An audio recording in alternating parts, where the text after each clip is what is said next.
Halo, saya Frede Stopani, nutrisionis. Nah, pada kesempatan kali ini saya ingin menyampaikan terkait dengan pola makan yang baik untuk penderita diabetes.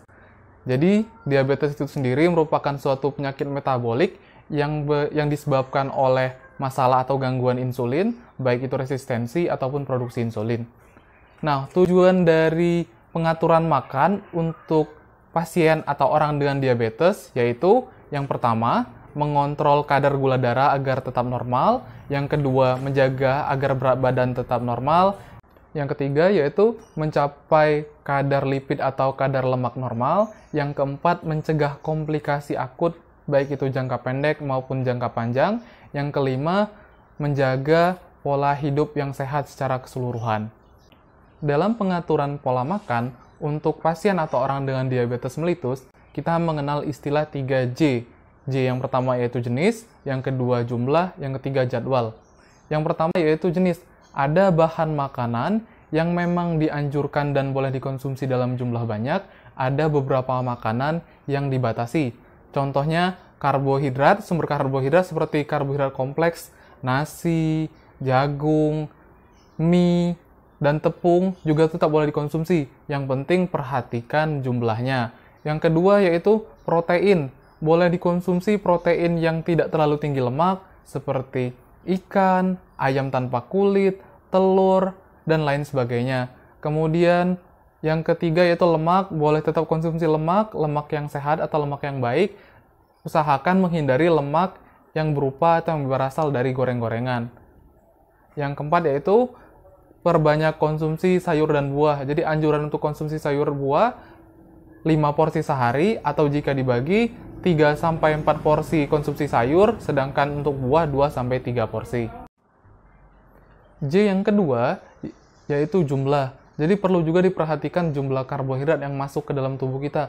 Misalkan untuk sekali makan nasi itu sekitar 1 porsinya 3/4 gelas. Untuk nasi tim bisa mencapai 1 gelas. Kemudian seperti kentang bisa 2-3 biji sedang. Lalu jagung juga bisa setengah porsi jagung.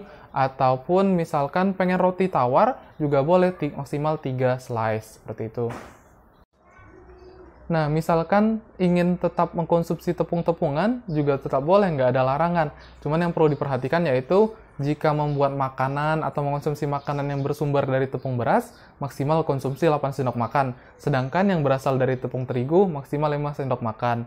Jadi ini, selanjutnya untuk konsumsi sumber protein, bisa misalkan ayam 1 potong, ikan setengah atau 1 potong, telur 1 butir, dan juga misalkan untuk protein nabati, tempe 2 potong sedang, dan tahu 1 biji besar. Itu untuk satuan standar sekali makan. Selanjutnya untuk sayuran, sayuran ini sangat dianjurkan untuk dikonsumsi untuk penderita diabetes karena tinggi serat dan juga vitamin serta mineral. Oleh karena itu, diusahakan untuk konsumsi sayuran 2 kali lipat lebih banyak dibandingkan konsumsi sumber protein dan juga sumber karbohidrat. Jadi kita mengenal yang namanya piring T, yaitu setengah piring diisi dengan sayur, seperempat diisi dengan makanan sumber karbohidrat, seperempatnya lagi diisi dengan makanan sumber protein. Sedangkan untuk konsumsi buah, bisa di antara jam makan atau di jam selingan, seperti di jam 10, jam 15, dan juga jam 21 atau sebelum tidur. Berikutnya, untuk konsumsi lemak sendiri, ada lemak tidak jenuh dan juga lemak jenuh.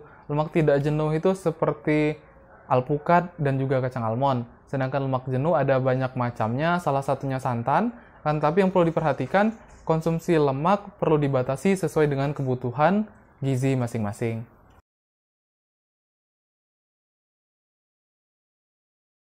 Nah, misalkan ada pertanyaan nih, boleh nggak sih orang dengan diabetes mengkonsumsi makanan yang digoreng?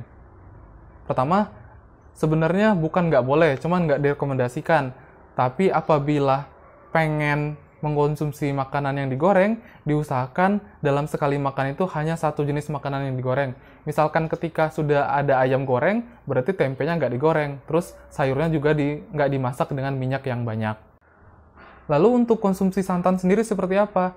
Jadi sebenarnya konsumsi santan nggak menjadi masalah jika sesuai kebutuhan. Jadi misalkan konsumsi santan hanya seminggu 1 kali. Dan tidak dihangatkan ulang, jadi ketika sudah matang, tidak dihangatkan kembali sehingga tidak terjadi pembentukan lemak jenuh tadi. J yang ketiga yang perlu diperhatikan yaitu jadwal makan. Jadi tidak betul kalau misalkan ada sebuah mitos yang menyatakan orang dengan diabetes nggak boleh sarapan, orang dengan diabetes nggak boleh makan nasi, orang dengan diabetes hanya boleh makan 1-2 kali sehari. Nah itu sebuah mitos yang nggak benar. Jadi orang dengan diabetes malah dianjurkan makan dalam porsi yang sesuai jadwal. Nah, dalam jumlah yang tepat dan juga jadwal yang tepat. Jadi makan utama 3 kali, makan besar seperti sarapan, makan siang, dan juga makan sore atau makan malam. Kemudian dianjurkan juga untuk mengonsumsi snack atau selingan di antara jam makan tersebut, di jam 10 pagi, jam 3 sore, dan juga jam 9 malam sebelum tidur. Nah tujuannya apa? Agar ketika tubuh dibiasakan dengan jam makan yang teratur, maka gula darah juga akan terkontrol dengan baik. Nah, itu saja yang ingin saya sampaikan berkaitan dengan pola makan untuk penderita diabetes. Jadi, jangan takut untuk makan, tetap konsumsi aneka ragam makanan, tetap melakukan aktivitas fisik, dan juga menyesuaikan jadwal makan dengan kebiasaan. Boleh membatasi makan tertentu, akan tetapi jangan sampai melakukan diet ekstrim sehingga berdampak pada metabolisme tubuh, yang akibatnya bukan penyakitnya menjadi sembuh atau menjadi membaik, malah menimbulkan penyakit lainnya. Terima kasih, semoga bermanfaat. Salam sehat, Gizi Indonesia.